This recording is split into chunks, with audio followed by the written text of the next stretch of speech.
উন্নত সাউন্ডে আজকের আলোচিত বিষয় কোরআন ও বিজ্ঞান। আলোচনা করছেন বিশ্বনন্দিত মুফাসসিরে কোরআন, আন্তর্জাতিক খ্যাতিসম্পন্ন বক্তা আল্লামা দেলওয়ার হোসেন সাঈদী। ওয়াজটির সাউন্ড কোয়ালিটি উন্নত করেছে বাংলা ইসলামিক রেডিও। আউযু বিল্লাহি মিনাশ শাইতানির রাজীম। বিসমিল্লাহির রহমানির রহিম। রহমান তিনি এই কোরআন শিখিয়েছেন, দয়ার সাগর, যার দয়ার কোনো শেষ নাই। সমস্ত দয়ার ভিতরে শ্রেষ্ঠ দয়া হচ্ছে তিনি মানুষকে কোরআন শিখিয়েছেন। সুবহানাল্লাহ বিহামদিহি। তিনি আমাদেরকে কোরআন দান করেছেন। কোরআন হচ্ছে জ্ঞানের উৎস। আল্লাহ যে জিনিসটা শিখালেন, এই জিনিসটাই জ্ঞানটা কার? বোঝেন না কথা? এই জ্ঞানটা কার? আল্লাহ পাক। আমাদেরকে আল্লাহ পাক জ্ঞান দান করেছেন। জ্ঞান হচ্ছে দুই প্রকার, একটা হচ্ছে ওহীভিত্তিক জ্ঞান, আর একটা হচ্ছে গায়রে ওহীভিত্তিক জ্ঞান। ওহীর জ্ঞানটা আসে কার কাছ থেকে? চিল্লা এখন কার কাছ থেকে? আল্লাহর কাছ থেকে আসে ওহীর জ্ঞান। আর মানুষের কাছে যে জ্ঞানটা আছে এটা হলো তার মন মস্তিষ্ক প্রসূত জ্ঞান। আমাদের কাছে যত জ্ঞান আছে এই জ্ঞানটাকে আল্লাহ পাক বলেছেন ওয়ামা উতীতুম মিনাল ইলমি ইল্লা কালিলা। তোমাদেরকে খুব সামান্যতম জ্ঞান দেওয়া হয়েছে, খুবই সামান্যতম জ্ঞান তোমাদেরকে দেওয়া হয়েছে। আচ্ছা আপনারা বলুন, একটা ছোট্ট পাখি আটলান্টিক মহাসাগরের ভেতরে তার ছোটটাকে ডুবিয়ে তারপরে সে যদি ছোটটা তোলে তাহলে আটলান্টিকের পানি কমবে কতখানি? হ্যাঁ, অনেক কমে যাবে নাকি? আটলান্টিক টের পাবে যে কারো একটা ঠোঁট ঢুকছিল এর মধ্যে? টেরও পাবে না। আটলান্টিক মহাসাগরের ভিতরে পাখি তার চঞ্চুটা ঢুকিয়ে দিয়ে যতটুকু পানি উঠাতে সক্ষম হয় না। ওহীর জ্ঞান বাদ দিয়ে গোটা পৃথিবীতে মানুষের যত জ্ঞান আছে, মানব সৃষ্টির প্রথম দিন থেকে নিয়ে আজ পর্যন্ত, এখান থেকে নিয়ে কিয়ামত পর্যন্ত যত জ্ঞান এসছে এবং যত জ্ঞান হবে মানুষের, সমস্ত জ্ঞান এক জায়গায় করলে আল্লাহ সুবহানাহু ওয়া তাআলা অনন্ত অসীম জ্ঞানের মহাসমুদ্রের ভেতর থেকে পাখি যেমন আটলান্টিক থেকে যতটুকুন পানি উঠাতে পেরেছে, বিশ্বের মানুষ আল্লাহর জ্ঞান থেকে অতটুকুনও তুলতে পারে না। ওয়ামা উতীতুম মিনাল ইলমি ইল্লা কালিলা। খুব সামান্যতম জ্ঞান তোমাদেরকে দেওয়া হয়েছে। আমি অবাক হই যখন আল্লাহ পাকের কোরআন কারীমের আয়াত যখন স্টাডি করি, যখন পড়াশোনা করি, মুতালা করি, অবাক হয়ে যাই। মানুষকে সামান্যতম জ্ঞান দেওয়া হয়েছে। আল্লাহ বলছেন সামান্যতম জ্ঞান। ওমা উতীতুম মিনাল ইলমি ইল্লা কালিল যদি বলতেন তবু একটা কথা ছিল যে তোমাদেরকে কিছু জ্ঞান দেওয়া হয়েছে। তো কিছু না, বলা হচ্ছে ওমা উতীতুম মিনাল ইলমি ইল্লা কালিলা, সামান্যতম, খুবই সামান্য জ্ঞান দেওয়া হয়েছে। সেই সামান্য জ্ঞানের খেলায় আমরা কোত্থেকে কোথায় চলে গিয়েছি। গরুর গাড়ি থেকে রকেট পর্যন্ত গিয়েছি, টেলিগ্রামের টরেটক্কা থেকে ফ্যাক্স পর্যন্ত পৌঁছে গেছি। কি সোজা জ্ঞান! এখান থেকে এই মাহফিলের ছবি, নিউজ, ভিউজ এন্ড পিকচার একত্রিত করে ছবি করে আপনি ফ্যাক্সের মেশিনে ঢুকিয়ে দিলেন, কোড নাম্বার টিপে দিলেন, লন্ডন, আমেরিকা, জেদ্দা, বিভিন্ন জায়গায় দিয়ে দিলেন। মিনিট লাগবে না, কয়েক সেকেন্ডের ভিতরে এই মাহফিলের পূর্ণ ছবি এবং খবর সেদেশের পত্রিকায় ছাপা হতে পারবে। কি আজীব! অথচ আল্লাহ পাক বলছেন সামান্যতম জ্ঞান। আমি অবাক হই আরো যখন শুনতে পাই পৃথিবীর বিভিন্ন দেশের স্যাটেলাইট গুলি যা ছেড়ে দেওয়া হয়েছে মহাশূন্যে, এই স্যাটেলাইট গুলি ড্রাইভার ছাড়া, কোন রকমের পরিচালক ছাড়া, চালক ছাড়া স্যাটেলাইট গুলি বছরের পর বছর ঘুরছে। পৃথিবীর মাটি থেকে 350-400 মাইল উপরে ঘুরছে, তো ঘুরছেই। দুনিয়া থেকে ছবি, নিউজ ক্যাচ করছে CNN, তারপরে স্টার টিভি ইত্যাদিতে সেগুলিকে তারা ছুড়ে দিচ্ছে। এভাবে করে যে দেশ থেকে যে দেশের স্যাটেলাইট সে দেশের পারপাস সার্ভ করতেছে।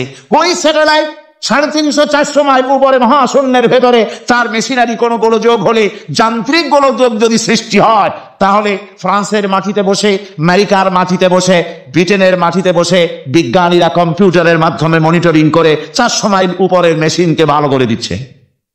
এরপর আল্লাহ রাব্বুল আলামিন বলছেন ওমা উতীতুম মিনাল ইলমি ইল্লা কালিলা, সামান্যতম জ্ঞান দেওয়া হয়েছে। এই যদি হয় সামান্যতম জ্ঞান, তাহলে আল্লাহ সুবহানাহু ওয়া তাআলার জ্ঞান কত কত বেশি। আল্লাহু আকবার! কত বড় জ্ঞানের মালিক সুবহানাল্লাহ বিহামদিহি। সেই মহান আল্লাহ পাকের পক্ষ থেকে এসেছে কোরআন। কার পক্ষ থেকে?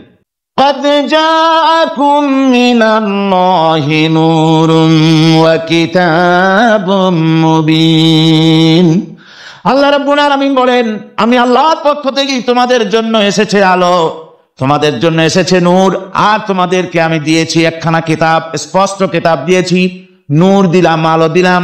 সে আলো হলেন জনাবে মুহাম্মদুর রাসূলুল্লাহ সাল্লাল্লাহু আলাইহি ওয়াসাল্লাম। আর আমি যে তোমাদেরকে কিতাব দিয়েছি সেই কিতাবের নাম কোরআনে কারীম। একখানা কিতাব দিলাম যার নাম কোরআন শরীফ, একখানা কিতাব দিলাম আর একটা আলো দিলাম তোমাদেরকে। আল্লাহ পাক বলছেন তিনি দয়াবান রহমান, তিনি আমাদেরকে কোরআন শিখিয়েছেন। এই কোরআনের নাম কে রেখেছে? কে রেখেছে কোরআনের নাম? আল্লাহ। নাম শুধু কোরআনের নাম কোরআন নয়, শুধু কোরআনের নাম কোরআন। কোরআনের নাম ফুরকান, কোরআনের নাম হুদা, কোরআনের নাম শিফা তানজিল, কোরআনের নাম কিতাব, কোরআনের নাম জিক্র। অনেকগুলি নাম আল্লাহ নিজেই কোরআনের নাম রেখেছেন। কোরআন এর অর্থ হলো সর্বাধিক পঠিত, সর্বাধিক পঠিতব্য, বহুল পঠিত। কোরআন শরীফ নাজিল হওয়ার আগে এই নাম আল্লাহ পাক দিলেন। আর আজ দেখা গেল পৃথিবীর বুকে কোরআনের চাইতে বেশি পড়া হয়েছে এমন একটা বইয়ের নাম কর বলেন, এমন একখানা কিতাবের নাম বলেন যে কিতাবখানা কোরআনের চাইতে সবচাইতে বেশি পড়া হয়েছে, এমন একটা কিতাবের নাম বলতে পারবেন? পারবেন না। কোরআন সর্বাধিক পঠিত কিতাব। আল্লাহ রাব্বুল আলামিন এই কিতাবকে অবতীর্ণ করেছেন। আলিফ লাম রা, কিতাবুন আনজালনাহু ইলাইকা লিতুখরিজান নাসা মিনাজ যুলুমাতি ইলান নূর। আলিফ লাম রা, গোটা পৃথিবীর মানুষের মুখে আল্লাহ রাব্বুল আলামিন তালা লাগিয়ে দিয়েছেন, চ্যালেঞ্জ করেছেন, দুনিয়ার সব বোঝো। কত ভাষাবিদ পৃথিবীতে আছে, আরবি ভাষায় যারা পিএইচডি করেছে, ডিগ্রি করেছে, বড় বড় নাম যারা ভাষাবিদ, তারা বলো, তারা যদি সম্ভব হয় তাহলে তারা বলুক আলিফ লাম রা এর অর্থ কি। আলিফ লাম মিম হা মিম আইন সিন কফ ইয়াসিন তাহা, পারবে কি ওর অর্থ করতে? ওয়াল্লাহু আ'লামু বিমুরাদ। এর অর্থ কেবলমাত্র আল্লাহ এবং তার বান্দা, যার প্রতি এই কিতাব অবতীর্ণ করা হয়েছে, তিনি বুঝতে পারেন। আল্লাহ পাক বলছেন কিতাবুন আনজালনাহু ইলাইকা, আমি আপনার প্রতি একখানা কিতাব অবতীর্ণ করেছি, লিতুখরিজান নাসা মিনাজ যুলুমাতি ইলান নূর। একখানা কিতাব দিয়েছি, সুবহানাল্লাহ বিহামদি। এমন একখানা কিতাব দিলাম যেই কিতাবের সম্পূর্ণ কিতাবখানা 30 পারা কোরআন শরীফি কিতাব, যার প্রতিটি সূরা কিতাব, যার প্রতিটি আয়াত কিতাব, যার প্রতিটি শব্দ কিতাব, যার প্রতিটি অক্ষর কিতাব। এমন বিশাল কিতাব আল্লাহ রাব্বুল আলামিন আজিম কিতাব দান করলেন। আল্লাহ পাক বলেন এই জন্য দান করেছি যাতে করে আপনি মানব মণ্ডলীকে অন্ধকারের ভিতর থেকে আলোর দিকে নিয়ে আসতে পারেন। এই জন্যই কোরআন আমি আপনার প্রতি নাজিল করেছি। কোরআনে কারীম আল্লাহ পাক অবতীর্ণ করেছেন মানুষের কাছে, অর্থাৎ রাসূল করিম সাল্লাল্লাহু আলাইহি ওয়াসাল্লামের কাছে। এক সময় এভাবে নাজিল হয়নি, 30 পারা কোরআন একসাথে আসেনি। এসছে কিভাবে? ধারাবাহিক ভাবে আস্তে আস্তে একটু একটু করে আল্লাহ পাক অবতীর্ণ করেছেন। এই কোরআন আল্লাহ নাজিল করলেন। তিনি বললেন আর রহমান আল্লামাল কোরআন, রহমান তিনি কোরআন শিক্ষা দিয়েছেন, এমন কোরআন যে কোরআনে কোনো ভুল নাই। জোরে কোন সুবহানাল্লাহ। দেখেন যত রকমের বই মানুষে লেখে, বাংলা, ইংরেজি, উর্দু, ফার্সি, যত রকমের ভাষায় হোক, যত বই লেখা হয়, বইয়ের ভূমিকায় গ্রন্থকার তিনি লেখেন এই বই লিখতে গিয়ে ভুল ভ্রান্তি হয়ে যেতে পারে। যদি কারো চোখে ধরা পড়ে জানিয়ে দিলে পরবর্তী সংস্করণে তা পরিশুদ্ধ করতে বাধ্য থাকিব, এরকম কথা বলে না? না, এরকম বলে যে আমি একখান বই লিখছি, এ বইয়ের মতো নির্ভুল বই আর কেউ লিখতে পারে নাই। এমন বাপের বেটার পৃথিবীতে জন্মাইছে কেউ? কেউ জন্মেছে? কেউ জন্ম। এবং বইয়ের সূচনায় কোন গ্রন্থকার নিজের প্রশংসা দিয়ে বই শুরু করে না, বই শুরু করে নিজের দুর্বলতা দিয়ে। বই লিখতে গিয়ে ভুল হতে পারে, ছাপার ভুল হতে পারে, আমার ভুল হতে পারে, এটা সবাই লেখে। এই একখানা কিতাব তামাম পৃথিবীর বুকে অদ্বিতীয় কিতাব। এই কিতাবের রচয়িতা, এই গ্রন্থের অথার, এই মহাগ্রন্থের মালিক, তিনি এই গ্রন্থ শুরু করেছেন নিজের প্রশংসা দিয়া। জোরে বলেন সুবহানাল্লাহ। কোরআন কভার খোলা মাত্রই গ্রন্থকারের প্রশংসা শুরু হয়ে গেল, আলহামদুলিল্লাহি রাব্বিল আলামিন। পড়েন সবাই, আলহামদুলিল্লাহি রাব্বিল আলামিন। সমস্ত প্রশংসা, যাবতীয় প্রশংসা ওই আল্লাহ সুবহানাহু ওয়া তাআলা, যিনি तमाम বিশ্বজাহানের যিনি স্রষ্টা, পালনে ওয়ালা। সুতরাং তার প্রশংসা দিয়ে শুরু হলো। বইয়ের অথাল যিনি, কিতাবের অথাল যিনি, গ্রন্থের মালিক যিনি, তার নিজের প্রশংসা দিয়ে বই শুরু হয়ে গেল। সামনে এগোলে এবার কিতাব সম্পর্কে চিন্তা আসতে পারে, ভুল টুল আছে নাকি?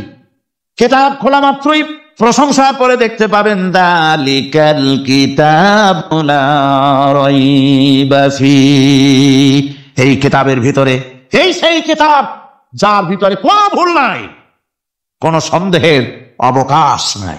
কি আর চ্যালেঞ্জ আল্লাহ পাক করেছেন। পৃথিবীতে আল্লাহকে অস্বীকার করেছে এমন বহু পাপিষ্ঠ নরাধম নরপশু মানুষ মানব সমাজে জন্মায়েছে যারা আল্লাহকে অস্বীকার করেছে, আছে না? আছে না? কিন্তু একথা কেউ আগে বলেনি যে কোরআন শরীফ মানুষের তৈরি।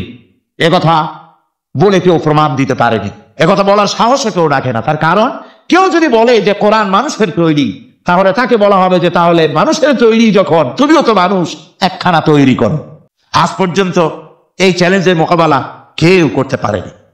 আল্লাহ রাব্বুল আলামিন বলেন, আমি ইয়াকুলুনা ইফতারাহু কুল ফাতু বিসূরাতিন মিন মিসলি ওয়াদউ মান ইসতাতা'তুম মিন দুনিল্লাহি ইন কুনতুম সাদিকিন। ও নবী, ওরা কি কথা বলে যে কোরআন মানুষের বানানো?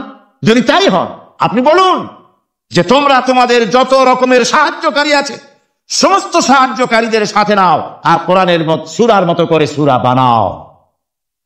এরপর আল্লাহ রাব্বুল আলামিন আবার চ্যালেঞ্জ করলেন, কুল ইন ইসতামা'তিল ইনসু ওয়াল জিন্নু আইয়াতু বিমিসলি হাযাল কুরআন। আপনি বলুন, तमाम পৃথিবীর মানুষ আর জেনেরা সব একত্রিত হয়ে যাও, সবাই একত্রিত হয়ে কোরআনে কারীমের সূরার মতো করে সূরা বানায় নিয়ে আসো, যদি তোমাদের পক্ষে সম্ভব হয়। আল্লাহ পাক বলেন, লা ইয়াতুনা বিমিসলিহি ওয়ালাউ কানা বা'দুহুম লিবা'দিন যাহিরা। তোমরা যদি জেনেদের সাহায্যকারী মানুষ হও, মানুষের সাহায্যকারী জেনেরা হও, तमाम পৃথিবীর মানুষ আর জেন একত্রিত হয়ে প্রচেষ্টা চালালেও আল্লাহর কোরআনের সূরার মতো করে একটা সূরা কেউ বানাতে পারবে না। পারবে? পেরেছে কেউ?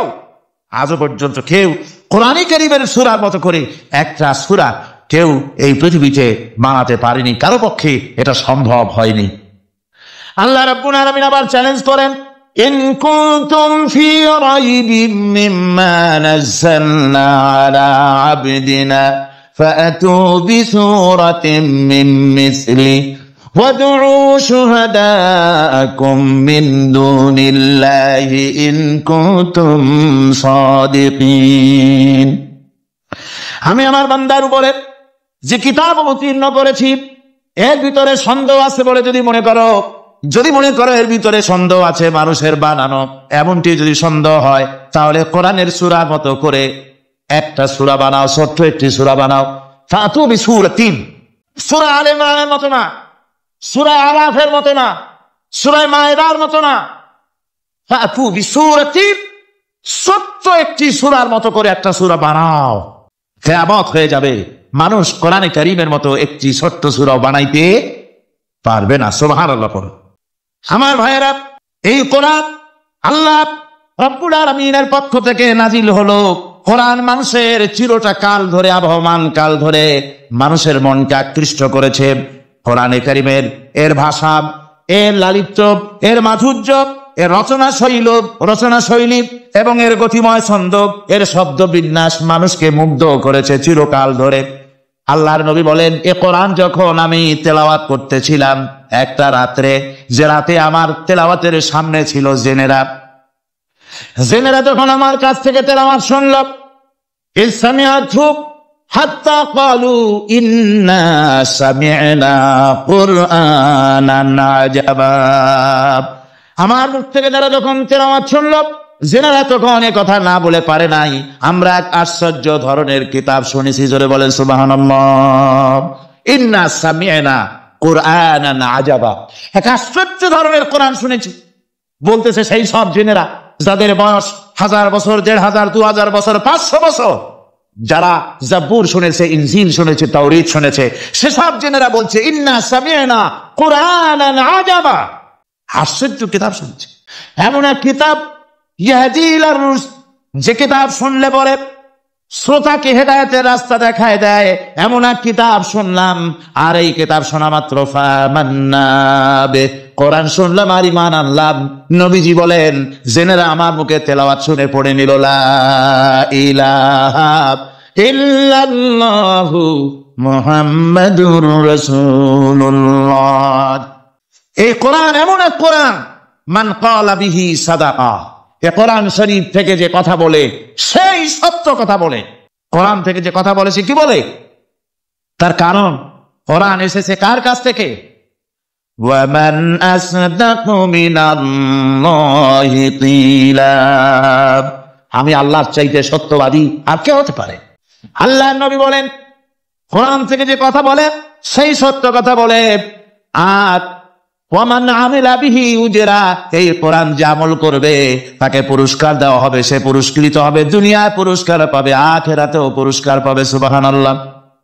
ওয়ামান হাকামা বিহি আদালা, আর কোরআন থেকে যে বিচার ফয়সালা করবে সেই কেবলমাত্র সঠিক সুষ্ঠু বিচার কায়েম করবে, সোশ্যাল জাস্টিস সেই করতে পারবে, সুবিচার জাস্টিস কায়েম সেই করতে পারবে।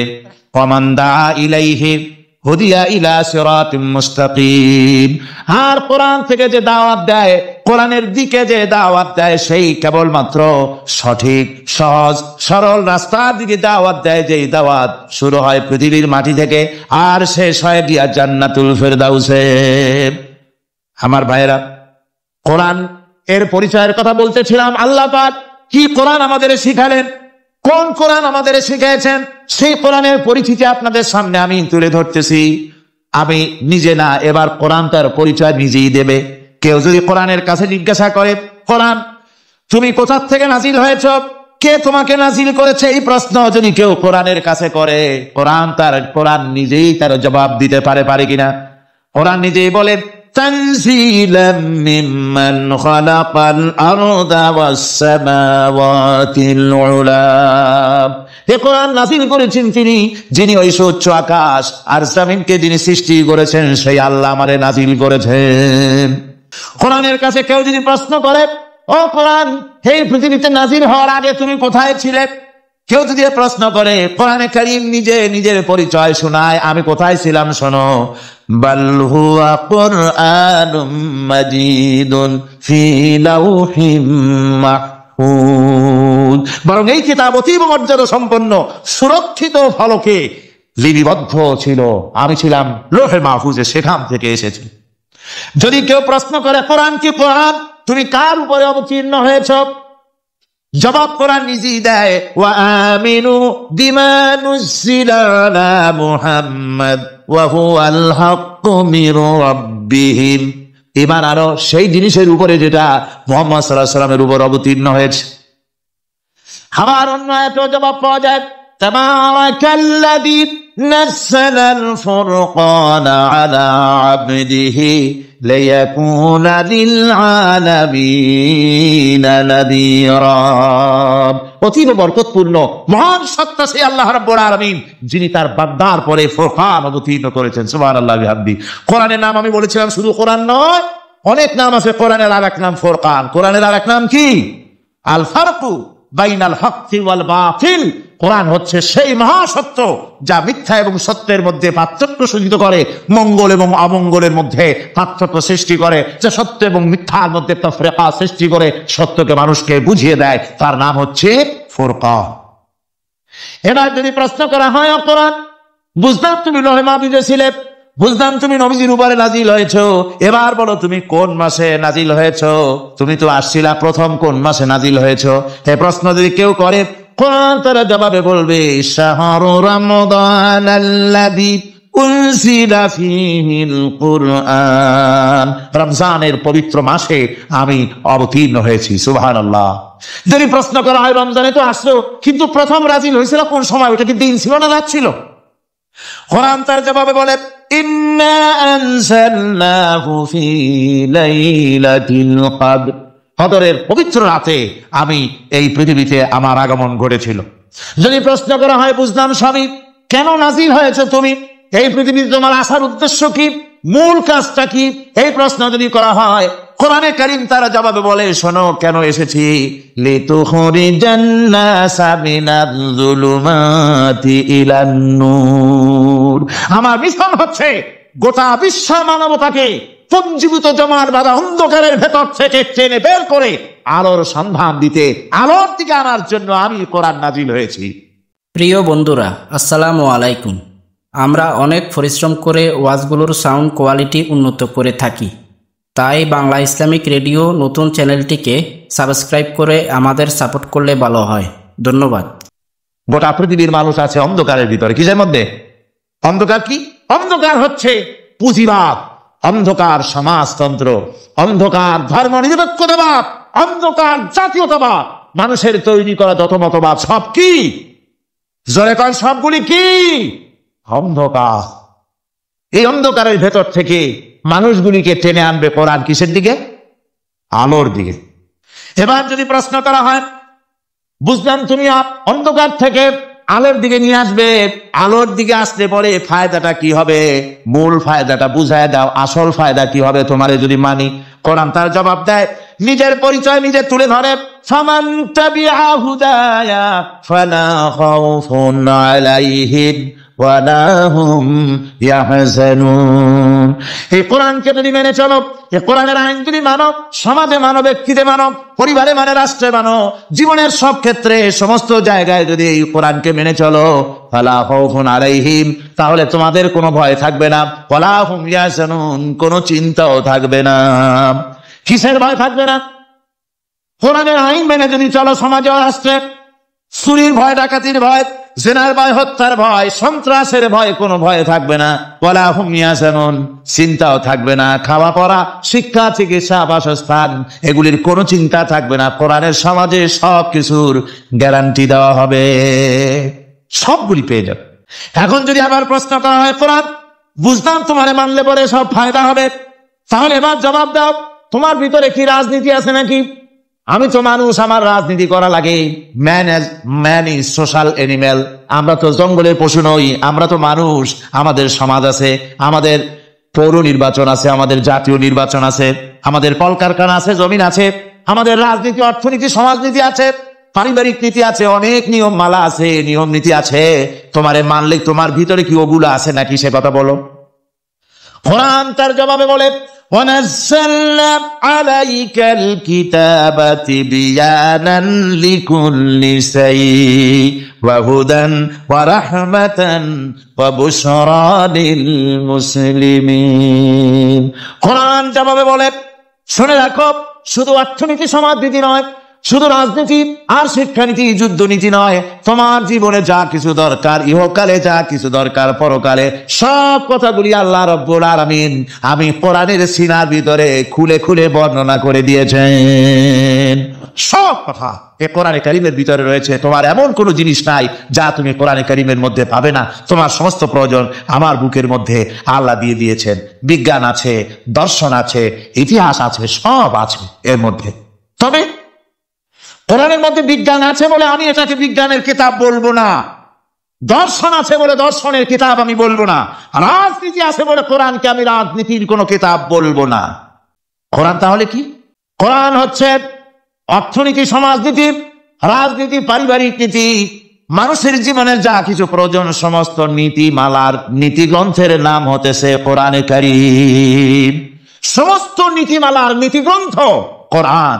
এখানে রয়েছে সব কিছুর উৎস, যেটা গ্রহণ করলে পরে মানুষ আরামে থাকতে পারবে। অমুসলিম নাগরিক বৃন্দ তাদের নাগরিক মর্যাদা পাবে।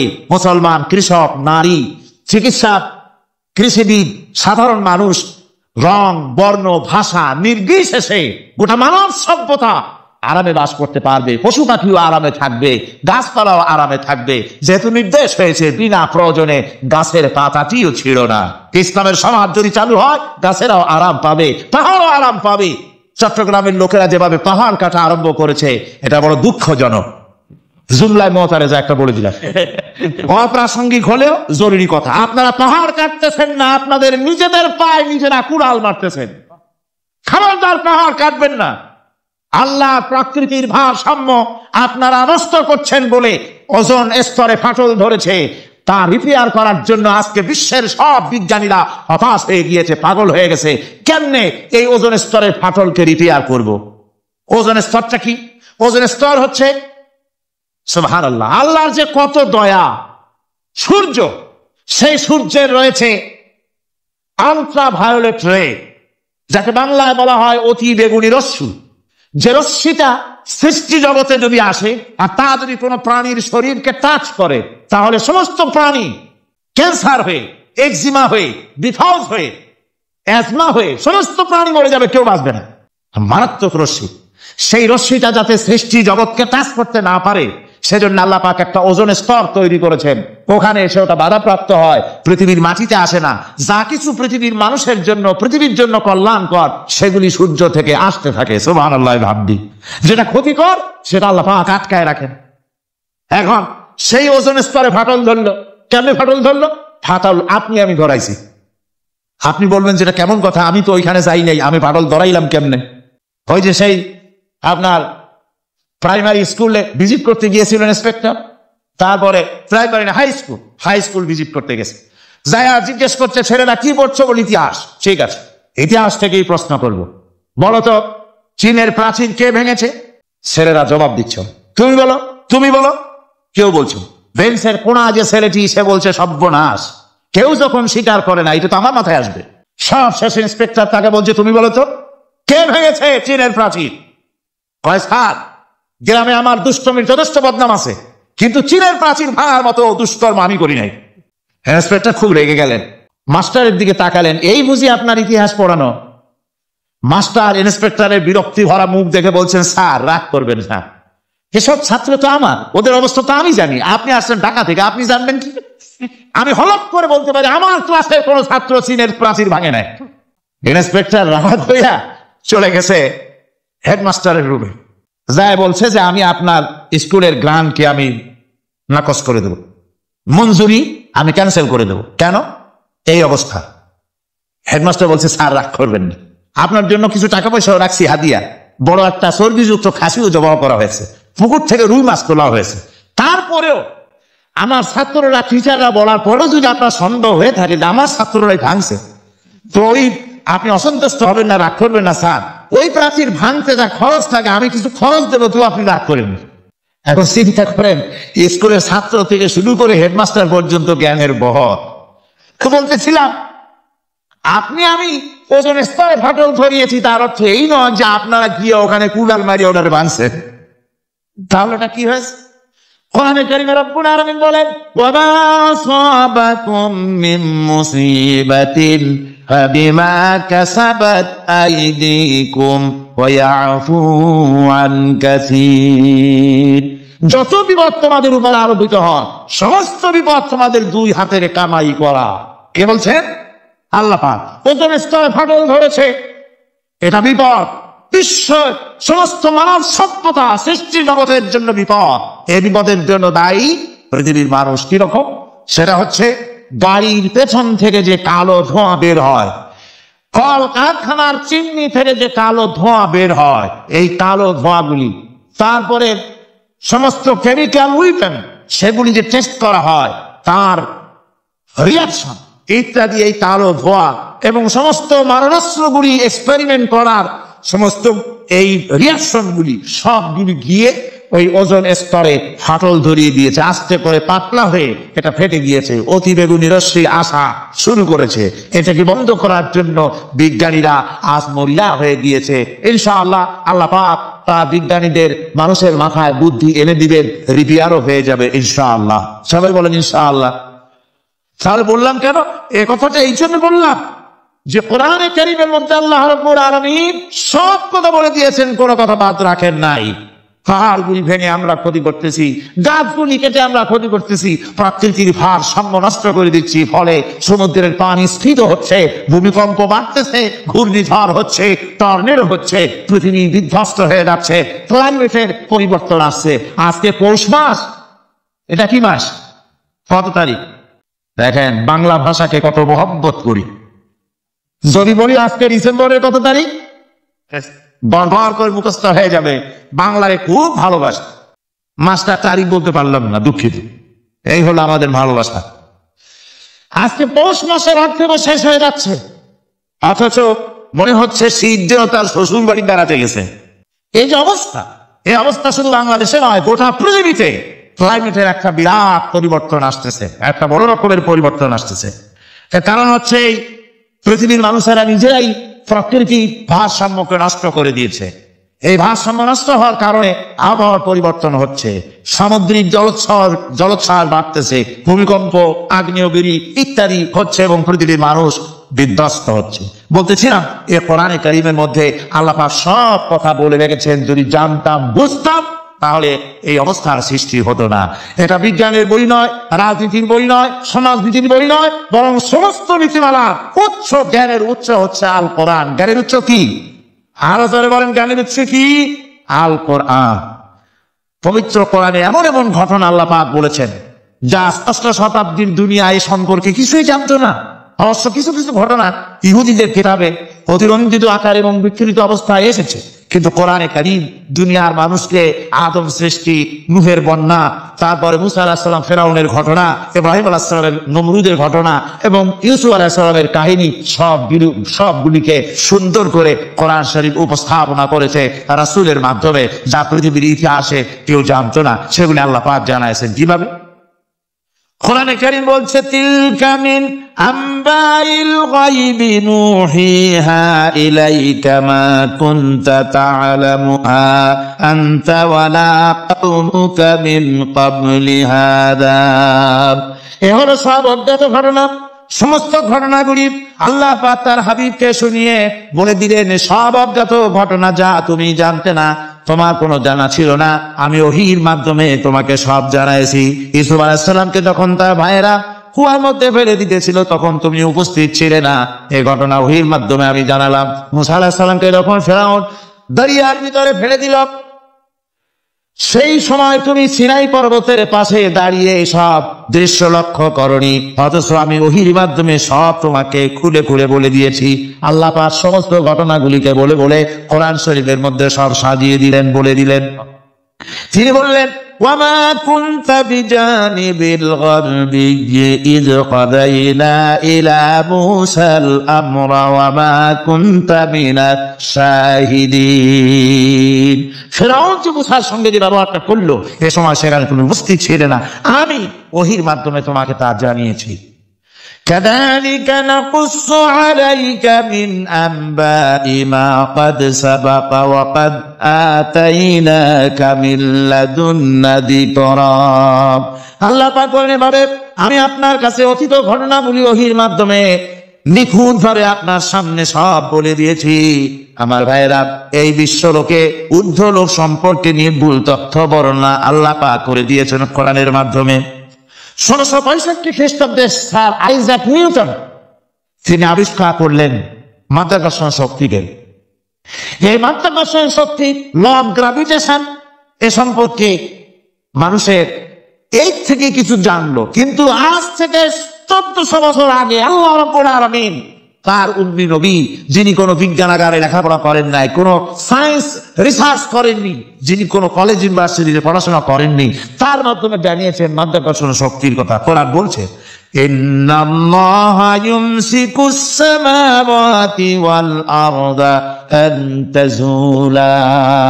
এই পৃথিবী এবং সমস্ত গ্রহ উপগ্রহকে আল্লাহ পাক বলছেন, আমি এমন এক শক্তি দিয়েছি যে শক্তির মাধ্যমে একটা আরেকটাকে আকর্ষণ করে রাখছে। এই পৃথিবীতে মাধ্যাকর্ষণ শক্তি শুধু পৃথিবীর নাই, সূর্যের আছে, মঙ্গলের আছে, নেপচুনের আছে, ইউরেনাসের আছে, বৃহস্পতির আছে। প্রত্যেকটি গ্রহে আলাদা আলাদা মাধ্যাকর্ষণ শক্তি আছে। আর এই শক্তির বলে একটা আত্মাকে টেনে ধরছে যাতে করে বিচ্ছিন্ন হয়ে না যায়, যাতে করে ধ্বংসপ্রাপ্ত না হয়। এগুলি আল্লাহ পাক এই তত্ত্বগুলি কোরআনে কারীমের মধ্যে বলেছেন। ফলে মরিস বুকাইলির মতো লোক, যে ফরাসি দার্শনিক, তিনি বলেছেন দুনিয়ার সমস্ত বিজ্ঞানীদের থিওরি হচ্ছে এই যে বিজ্ঞানের কোনো থিওরি ফাইনাল নয়, আজ একটা হচ্ছে কাল সেটাকে পরিবর্তন করে নতুন আর এক থিওরি আসতেছে। কিন্তু কোরআনে কারীমের মধ্যে আমি কে বলতেছেন কথা? না না না, মরিস বুকাইলি বলছেন কোরআন শরীফের ভিতরে আমি যে বিজ্ঞানের তথ্য পেয়েছি, থিওরি পেয়েছি, তার কোনো পরিবর্তন আজও হয় নাই, ভবিষ্যতেও হওয়ার কোনো সম্ভাবনা নাই। মরিস বুকাইলি মনে করেছিলেন বেদ আর বাইবেলে যেমন ভুল আছে, কোরআন শরীফে ওই রকম ভুল আছে, নাউজুবিল্লাহ। সেই জন্য তিনি আরবি শিখলেন কোরআন বোঝার জন্য, ভুল ধরার জন্য। কোরআন শিখলেন কি জন্যে? ভুল ধরার জন্য। আর এমন সেটা শিখছেন, ওই আরবি শিক্ষা মানে আমাদের দেশের লোকদের মতো আনাকুন জানাকুন শেখে নেই, ভালো করেই শিখছে, ভালো করেই মুখস্থ করেছেন, তার ভালো করে আরবি শিখেছেন, তারপরে কোরআন শরীফ পড়েছেন, তারপরে তিনি কোরআন পড়ে তেলাওয়াত করে বুঝে এরপরে তিনি বই লিখেছেন the Bible the Quran and science. এই বইয়ের মধ্যে তিনি পরিষ্কার লিখেছেন কোরআন পড়লাম, এর ভিতরে একটা নকটা দেওয়ার, একটা কলমের ফোঁটা দেওয়ার জায়গা কারো নাই। কোরআন নিঃসন্দেহে মহান স্রষ্টা আল্লাহ রাব্বুল আলামিনের মানুষের বানানো কিতাব, এটা হতে পারে না। সুতরাং কোরআন শরীফের মধ্যে আল্লাহ পাক সব কথা বলে দিয়েছেন। বিজ্ঞানের সাথে কিন্তু কোরআনের সংঘর্ষ নাই। অনেকে মনে করে যে বিজ্ঞান আর কোরআন এর মধ্যে বিরাট সংঘর্ষ, না, বিরাট সংঘর্ষ নয়, দুই একটা পয়েন্টে সংঘর্ষ থাকতে পারে।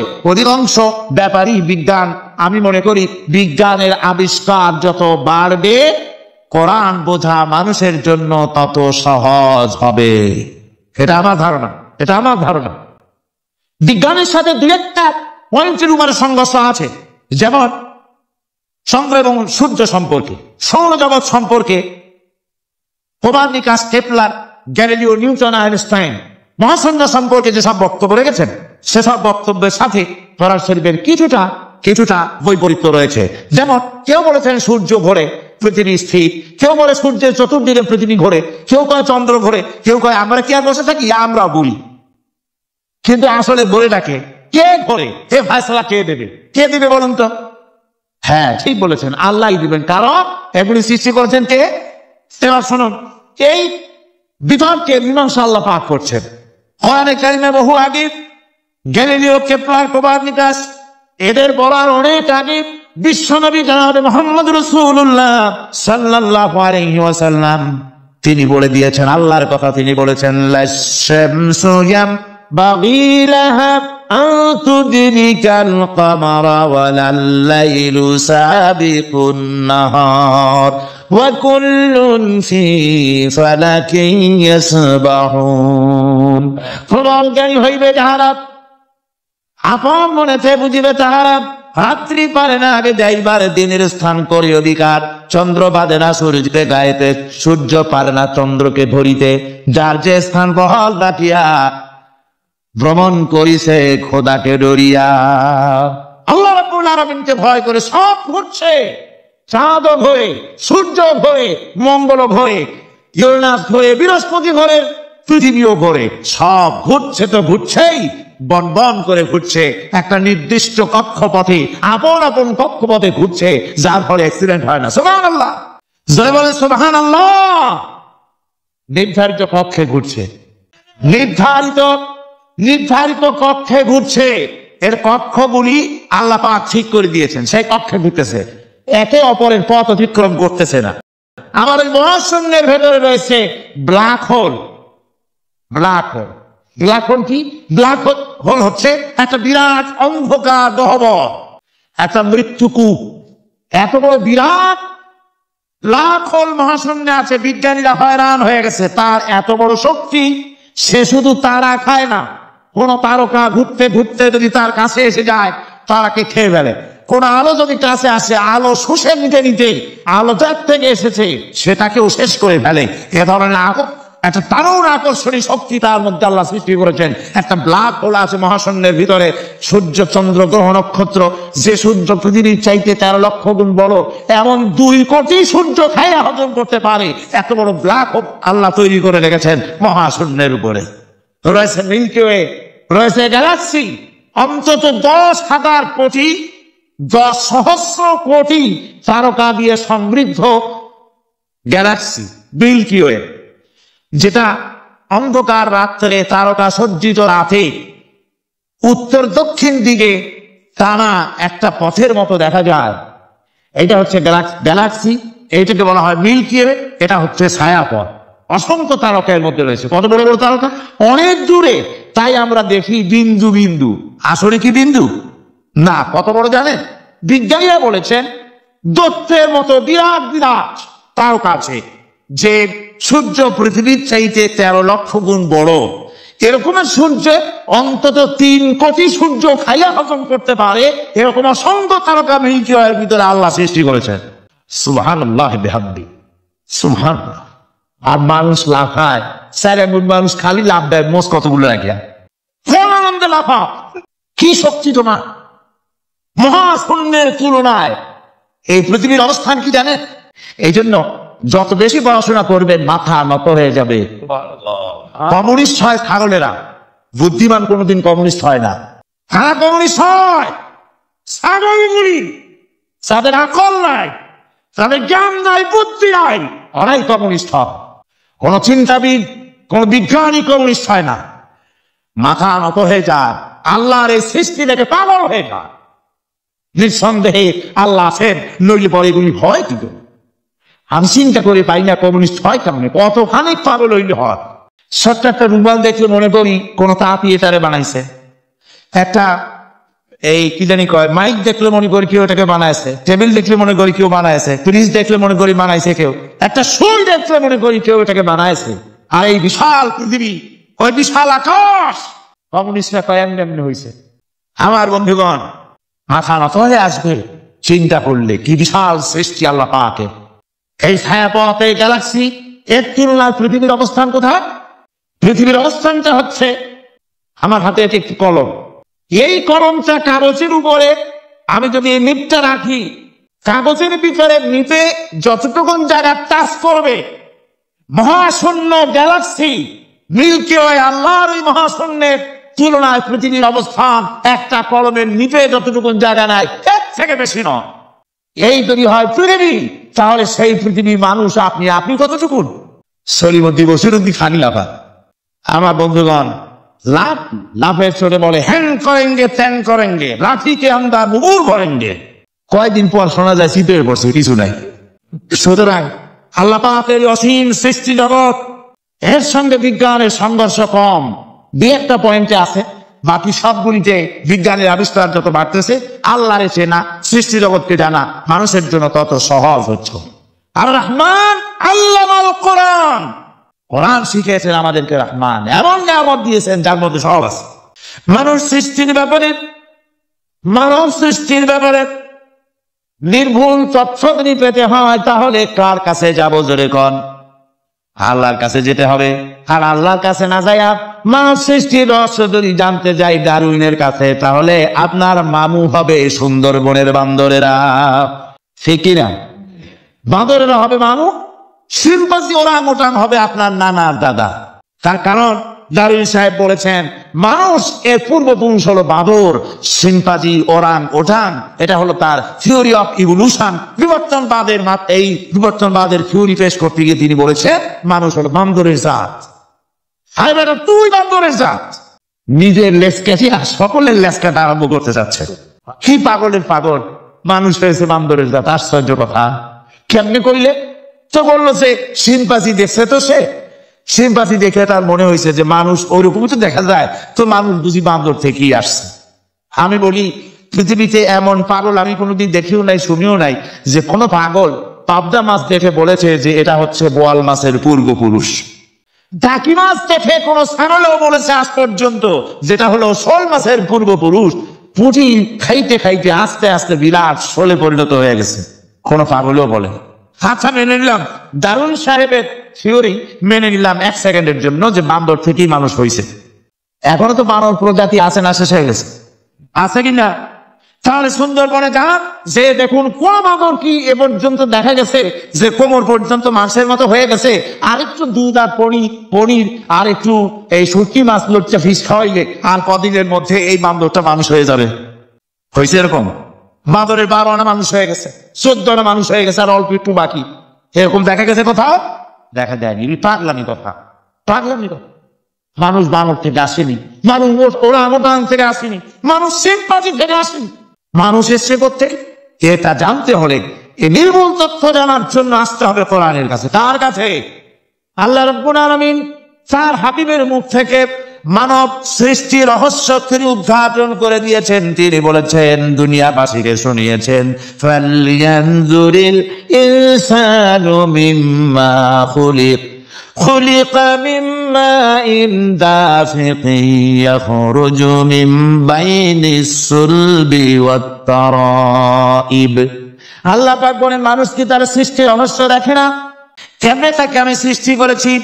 মায়ের বক্ষপিণ্ডল থেকে, বাপের পৃষ্ঠ থেকে সবেগে নির্গত এক ফোঁটা নাপাক পানি দিয়ে আমি আল্লাহ মানুষকে সৃষ্টি করেছি। বান্দর থেকে নয়, ওরাংওটাং থেকে নয়, সিম্পাজি থেকে নয়, মানুষের অরিজিন মানুষ। আদম থেকে তোমরা জন্মগ্রহণ করেছো, আদম এসেছে মাটি থেকে, তোমরা এসেছো আদম থেকে। সুবহানাল্লাহ ওয়া বিহামদি। এটাই হলো মানব সৃষ্টির রহস্যের কথা আল্লাহ পাক বলে দিয়েছেন। অন্যত্র আল্লাহ বলে, ইন্না খালাকনাকুম মিন তুরাবিন সুম্মা মিন নুতফাতিন সুম্মা মিন আলাকাতিন সুম্মা মিন মুদগাব। নিষ্প্রাণ মাটি থেকে তোমার উৎপত্তি হয়েছে, আর এই নিষ্প্রাণ মাটি দিয়ে তোমাকে তৈরি করা হয়েছে। এগুলি মাতৃগর্ভের ভিতরে গিয়া নাপাক পানি ফোঁটা জমাট রক্ত হয়েছে, গোস্ত হয়েছে, তারপরে মানুষের আকৃতি দিয়েছি, আর এরপরে বাচ্চার আকারে মায়ের পেট থেকে আমি আল্লাহ মানুষ করে তোমাকে বের করেছি। সুতরাং মানব সৃষ্টির রহস্যের কথা বিজ্ঞানের সাথে যেটা সাংঘর্ষিক হবে কোরআনের সাথে, আমরা সেটা মানতে পারি না। আমাদেরকে মানতে হবে মূল জ্ঞানের কিতাবটা। মূল জ্ঞানের কিতাব কোনটা? জোরে কোন তো কোনটা? কোরআন। এখানে সব কথা আল্লাহ মাল কোরআন। কোরআন শিখিয়ে মানুষকে আল্লাহ পাক সবচাইতে বড় দয়া করেছেন, এর থেকে বড় দয়া হয় না। কোরআন শিখিয়েছেন আমাদের, যার মধ্যে সমস্ত তথ্যের কথা আল্লাহ পাক বলেছেন। প্রিয় শ্রোতা, আপনারা শুনছেন বাংলা ইসলামিক রেডিও। আমরা অনেক পরিশ্রম করে ওয়াজগুলোর সাউন্ড কোয়ালিটি উন্নত করে থাকি, তাই চ্যানেলটি সাবস্ক্রাইব করে আমাদের সাপোর্ট করলে ভালো হয়, আর লাইক কমেন্ট করে আপনাদের উৎসাহ কামনা করি। ধন্যবাদ। The universe and doctor Einstein বইয়ের ভিতরে লেখা হয়েছে যে একদিন এমন হবে যখন ধীরে ধীরে সূর্য তার আলো হারিয়ে ফেলবে, চন্দ্র নিষ্প্রভ হয়ে যাবে, আর পৃথিবী আস্তে আস্তে তার গতি হারিয়ে ফেলবে। একথা আজকের বিজ্ঞানীরা, অথবা আজ থেকে কয়েক বছর আগের বিজ্ঞানীরা এবার বলছেন। কিন্তু রাসূল কারীম সাল্লাল্লাহু আলাইহি ওয়াসাল্লামের মুখ থেকে আজ থেকে 1400 বছর আগে, যিনি বিজ্ঞানাগারে মোটেও পড়াশোনা করেননি, লিখতে জানেন না, পড়তে জানেন না, সই করতে জানেন না, বিজ্ঞান আসছে কথা বলছে, সেই কথা 1400 বছর 1000 বছর আগে রাসূল কারীমের মুখ থেকে আল্লাহ পাক বলছেন। কোরআনে কারীম বলছে, ইয়াসআলু আইয়ানা ইয়াউমুল কিয়ামাহ ফাইদা বারিকাল বাসারু ওয়া খাসাফাল কামারু ওয়া জুমিআশ শামসু ওয়াল কামার।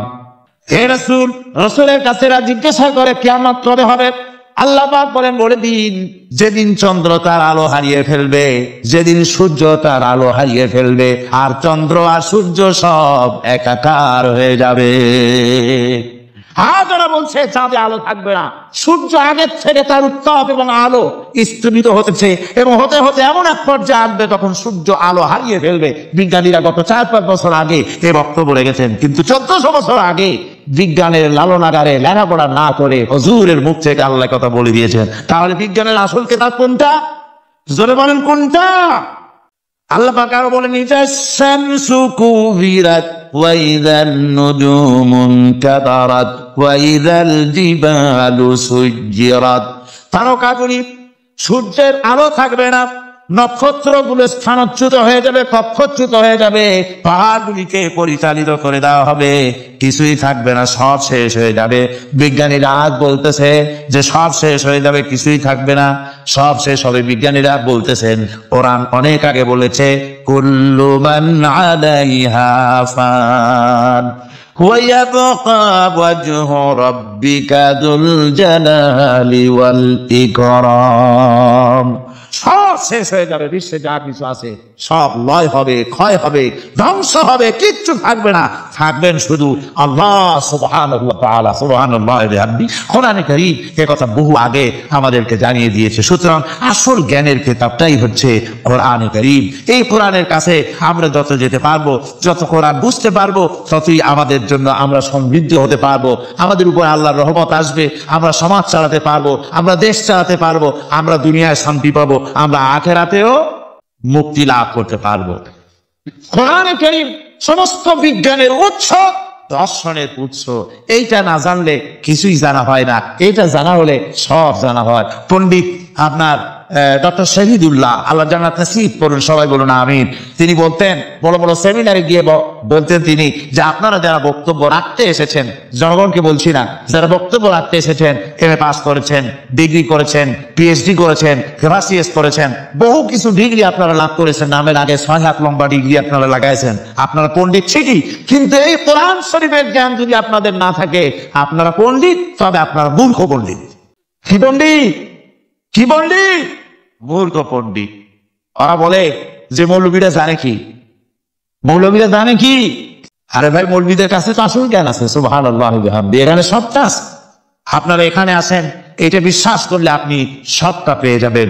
কোরআন বিশ্বাস করতে পারলে, কোরআন জানতে পারলে আপনি সব জানবেন। কোরআনে কারীমের মধ্যে আল্লাহ পাক কত কথা বলেছেন, এর মধ্যে আছে আল্লাহ পাক বলেছেন, আফালা ইয়ানজুরুনা ইলাল ইবিলি কাইফা খুলিকাত। এই যে আমি উটগুলোরে বানাইছি, কেমনে বানাইলাম তোমরা কি দেখছো? উট কেমনে বানিয়েছি? মুফাসসিরিনে কেরাম এর উপরে অনেক আলোচনা করেছেন। তারা বলেছেন যে উট মরুভূমির জাহাজ, তারপরে উটের পিঠে একটা চুট আছে, কোন কোন উটের পিঠে 2টা চুট আছে, মাঝখানে বসে একটা হেলান দিয়ে আর একটা ধরে বসা যায়। আমি দেখছি 2টা চুটওয়ালা উট, আফ্রিকান উট আমি দেখেছি, যে চুট সুবহানাল্লাহ, দেখলে অবাক হয়ে যেতে হয় যে আল্লাহর কি কুদরত। উটের পৃষ্ঠে 2টা চুট, মাঝখানে আপনি বসবেন, পিছনের একটা ছোট সেটের মতো, পিছনে হেলান দিলে, আর সামনে যখন সে মরাল সমচড়াই উচ্চাই পথ দিয়ে নামা ওঠা করবে, তখন আপনি যেন পড়ে না যান, সেজন্য সামনেটা বুকের সাথে জড়াই ধরবেন। এরপরে কি সৃষ্টি আল্লাহ সুবহানাল্লাহি ওয়া বিহামদিহি। জিরাফগুলি দেখুন, জিরাফগুলি তার মাথা কত বড় উঁচা। লন্ডন জুতে জিরাফ দেখলাম, সে জিরাফের দেহ থেকে তার মাথাটা 22 ফিট উঁচা। মানে সে যদি নিচে দাঁড়ায়, 3টা বিল্ডিং এর ছাদের উপরে নাস্তা দিলে তো নিচে দাঁড়ায় খাইতে পারে, এই অবস্থা। সেই জিরাফে পানি খাবে কেমনে? মাথা হলো অত উঁচায়, পিছনের ঠ্যাং 2টা খাটো, সামনের ঠ্যাং 2টো উঁচা, এখন পানি খাবে কেমনে? ওই মাথা নামাইতে গেলে ঠ্যাং তো অনেক উঁচা। আল্লাহ পাক এমন সুন্দর ব্যবস্থা করলে, সামনের 2টা ঠ্যাং এভাবে সরাই দেওয়ার মতো। ও যখনই পানি খায় দেখলাম 2টা ঠ্যাং অনেক ছাড়াই দেয়, 2 দিকে ঠ্যাং চলে যায়, তখন মাথাটা সহজে নিচে নামায় আসে, পানি খাইতে পারে। এই সুযোগগুলি আল্লাহ সুবহানাহু ওয়া তাআলা তিনি করে দিয়েছেন। ওমা কুন্না আনিল খালকি গাফিলিন। আমি আমার সৃষ্টি জগৎ সম্পর্কে অমনোযোগী নই। সুবহানাল্লাহ। ভল্লুকগুলি কি বিরাট বিরাট একটা ভল্লুক। শ্বেত ভল্লুক দেখেছি, কৃষ্ণ ভল্লুক দেখেছি, মনে হয় যেন পায়ের তলায় হাফসুল করে, ঠিক জুতা পায়ের তলাটা তেমন দেখা যায়, ওই রকমের তলাটা, গায়ে একেবারে পশম। লোক ওই বরফের দেশে থাকতেও সে একটা শীত কষ্ট না পায়, সেই জন্য আল্লাহ একটা কম্বল ওর গায়ে জড়াই দিয়েছে, অটোমেটিক কম্বল। সুবহানাল্লাহ। তো আল্লাহ বলছেন, উট কেমনে বানাইছি দেখছো? আফালা ইয়ানজুরুনা ইলাল ইবিলি কাইফা খুলিকাত। উট বানালাম কেমনে দেখেছিস? মানুষ অবাক হলো, আল্লাহ এত কথা ছুঁয়া উটের কথা বলছেন, কারণ নানান রকম মানুষ বলল। শেষ পর্যন্ত প্রাণী তত্ত্ববিদরা তারা আবিষ্কার করলেন মূল কারণটা। মূল কারণ কি? অনেক কারণ আছে আল্লাহ পাক কথা বলার। উট তো মরুভূমির জাহাজ, তারপরে উট মানুষের অনেক উপকারে আসে, একথা বলা হয়েছে। প্রাণী তত্ত্ববিদরা খুঁজে খুঁজে তারা দেখতে পেয়েছে যে উটকে ব্যবহার করে দেখা গেছে, উট সমস্ত প্রাণী বাতাস থেকে অক্সিজেন যতটা গ্রহণ করে ততটা ছেড়ে যায়, যতটা গ্রহণ করে ততটা ছেড়ে দেয়। একমাত্র প্রাণী উট যে যতটা অক্সিজেন গ্রহণ করে বাতাস থেকে সবটা ছাড়ে না, 2/3 ছেড়ে দেয়, 1/3 তার লাঞ্চের পাশে রাখার জন্য আল্লাহ পাক একটা চেম্বার তৈরি করেছেন।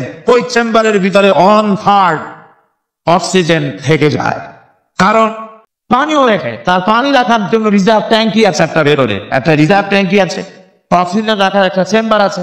এগুলি কেন? এই জন্য যে মরুভূমির ভিতরে সাইমুম শিল্প বুঝছি না, কিন্তু ঝোড়ো হাওয়া, মরুভূমির ভিতরে ঝোড়ো হাওয়া, এই ঝোড়ো হাওয়া যখন আরম্ভ হয়ে যায় তখন মানুষ বাঁচতে পারে না, মানুষ টের পাইয়া সব বাড়িতে চলে যায়। মরুভূমিতে চলে বেড়ায় উট, সে যাবে কোথায়? উঠতে যাওয়ার জায়গা নাই। 7 দিন 8 দিন 1 সপ্তাহ 2 সপ্তাহ পর্যন্ত মরুভূমিতে ঝড় চলতে থাকে, বালুর ঝড়, কিচ্ছু দেখা যায় না। ওখানে দেখছিলেন বালুর পাহাড়, কালকে আজকে দেখবেন বালুর পাহাড় এখানে চলে আসছে, এইভাবে পাহাড় তৈরি হয়ে যায়, বালি উড়ায় নিয়ে যায় বাতাসে। এই বাতাসের ভিতরে বালু উঠতে থাকে সমানে, মানুষ প্রাণী কিছুই সেখানে শ্বাস করতে পারে না, বাঁচতে পারে না। উটের মতো প্রাণী যে মরুভূমিতে থাকে ও বাঁচবে কি করে? আল্লাহ সুবহানাহু ওয়া তাআলা ওর লাঞ্চের পাশে অক্সিজেন রাখার চেম্বার করে পানির ট্যাঙ্কি তৈরি করে দিয়ে রেখে এমন কায়দা করেছেন, ও যখনই টের পায় যে ঝড় শুরু হবে, সাথে সাথে ঠ্যাং দিয়া মুখ দিয়া গর্ত করে বালুর ভিতরে মাথা ঢুকাইয়া 1 সপ্তাহ 2 সপ্তাহ থাকতে পারবে মাটির তলে, অক্সিজেনের অভাব হবে না। দেখো নাকি কিভাবে সৃষ্টি করেছি আমি এই সুন্দর উটকে, একবার দেখো, আর শুকরিয়া তোমার মাথা নত হবে।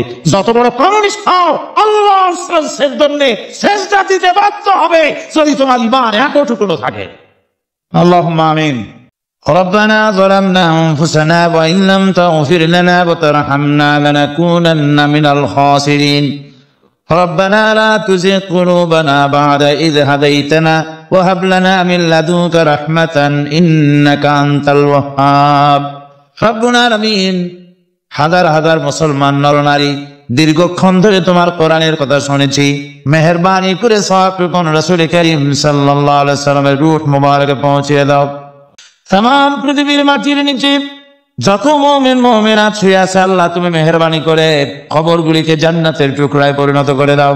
আমাদের মা বাপ যাদের দুনিয়া থেকে বিদায় হয়ে গেছে, আল্লাহ দয়া করে তাদেরকে জান্নাতবাসী করে নিও। রব্বিরহামহুমা কামা রাব্বায়ানি সাগীরা। প্রিয় শ্রোতা, আপনারা শুনছেন বাংলা ইসলামিক রেডিও। একই বক্তার আরও ওয়াজ শুনতে আমাদের প্লেলিস্ট অপশন দেখুন।